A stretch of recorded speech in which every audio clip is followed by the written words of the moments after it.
Howdy, welcome back to the Addicted Motors YouTube channel. Thank you for the comments. I've uploaded this video already, but I was informed that I lost the audio, so we're going to try again. It's our daily or weekly discussion about dealer auction, wholesale Land Rovers and Range Rovers. And this one, again, I'm pretty excited about because it could be a potential good deal / buy. It is an '09 Land Rover LR3 LUX, which if you don't know is the last year of the 4.4 Jag engine and this, .1 of the LR3, which then turns into the LR4 in 2010.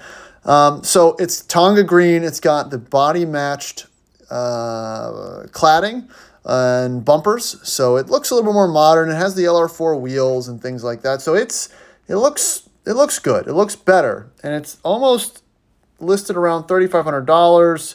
I'm sure after fees and tax, it's probably around $45,000, to be honest with you. It's got some decent tires on it. They're not matching, but they're matching side to side, not front and back. And it says one owner, so one owner traded. Maybe not at a dealer, but someone got it from a dealer, and it is, looks like an honest vehicle, right? Scratches, bumps, bruises, parallel with someone parking in a garage, passing it down through kids, but nothing crazy. You got a tire pressure warning. There's no remarks about any mechanical issues. But also I don't see any check engine light on, which, that's not the buy all, tell all, but it is a good sign that it's not on while running immediately. Let's check it out. So Tonga green paint, super desirable. Again, with the cladding and the bumpers and everything, it looks very smart. It looks modern without having to deal with the issues of the 5-liter Jag engine that inevitably comes after it. So it looks smart. It's got a trailer hitch on it. That's a 3 to 4. You're kind of starting ahead right off the bat. It has an LR4 kind of style rear bumper as well. There's the wheels. It's a tidy, clean, more modern looking LR3 package. I like the way that it all comes together. It's not a slick top, but there's no roof rack or rails on it. It's got the light wood interior.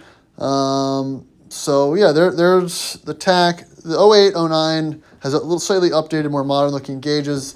Again, I don't see the check engine light on. Everything doesn't look scratched up or beat up. Again, but for the price, we're talking apples and oranges here. Like it's not going to be perfect, but it's going to need all the normal Land Rover things. Engine bay looks honest.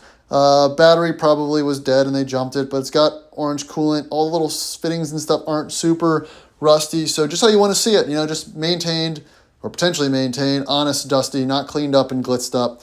So this picture is interesting, right? So that's where someone put garage door openers. So if they had garage door openers, this was probably stored inside, which is a good sign, and also in parallel with potentially being a nice one-owner car.